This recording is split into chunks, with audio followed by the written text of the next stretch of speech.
एखादा महत्वाचा साक्षीदार आहे, परंतु तो कोर्टामध्ये येऊ शकत नाही. ते आजारी आहेत, ते अपंग आहेत किंवा बेड रिडन आहेत, म्हणजे त्यांना अंथरुणावरून उठता येत नाही किंवा त्यांची कायदेशीररित्या ज्या अडचणी असतात, कायद्याने अभिप्रेत असलेल्या ज्या अडचणी आहेत, तर ती अशी एखादी अडचण आहे की त्या अडचणीमुळं त्यांना न्यायालयामध्ये येऊन साक्ष देता येत नाही. अशा परिस्थितीमध्ये आपण काय करायचं? जेव्हा त्यांच्या साक्षीशिवाय आपला पुरावाच पूर्ण होऊ शकत नाही, त्यांच्या साक्षीशिवाय केसमध्ये आपल्याला यश येण्याची खात्रीच मिळू शकत नाही. ते महत्वाचे साक्षीदार तर आहेत, पण कोर्टात तर येऊ शकत नाहीत. यासाठी काय करावं लागेल? यासाठी नेमका काय पर्याय आहे?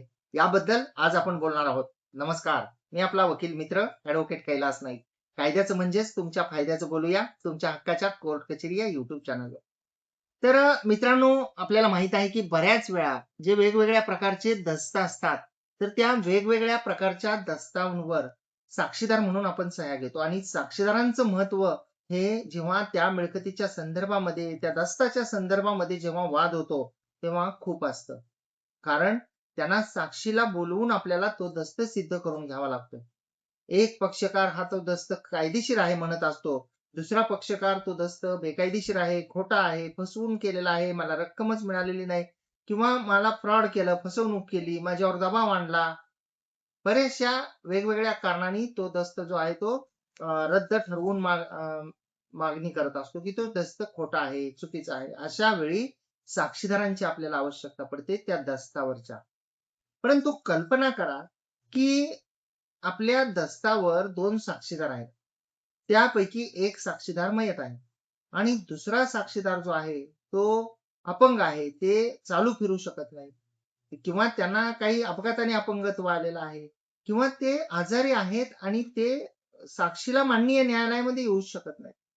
तर या परिस्थितीमध्ये जे आहे ते आपल्याला नेमकं काय करता येईल?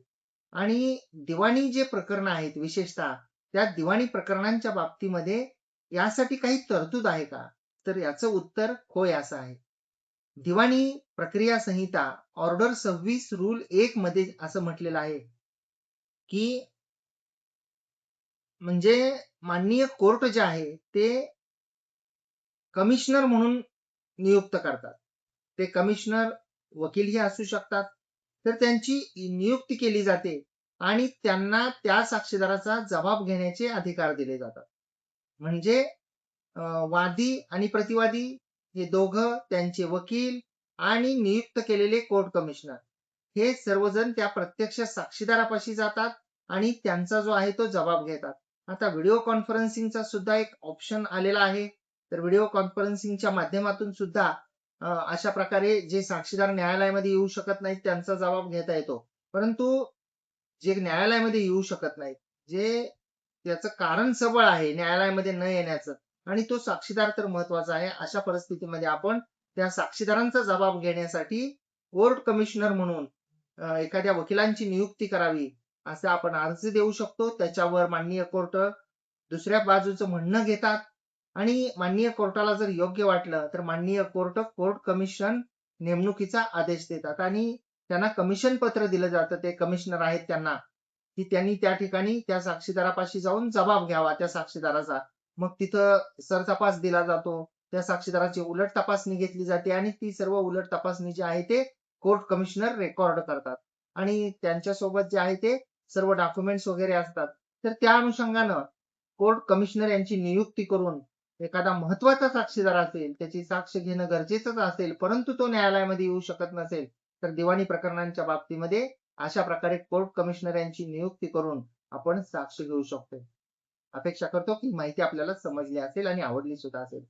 कोर्ट कचेरी युट्यूब चॅनलवर आपण हा व्हिडिओ पाहत असाल, अद्याप जर आपण सबस्क्राईब केलेलं नसेल तर सबस्क्राईब जरूर करा. बाजूचं बेल आयकॉनचं बटन जरूर दाबा. म्हणजे व्हिडिओचे नोटिफिकेशन आपल्याला येतील. आपल्याला कलरचं हाईप हे बटन दिसलं तर त्यालाही क्लिक करा म्हणजे व्हिडिओ जास्तीत जास्त लोकांपर्यंत पोहोचतो.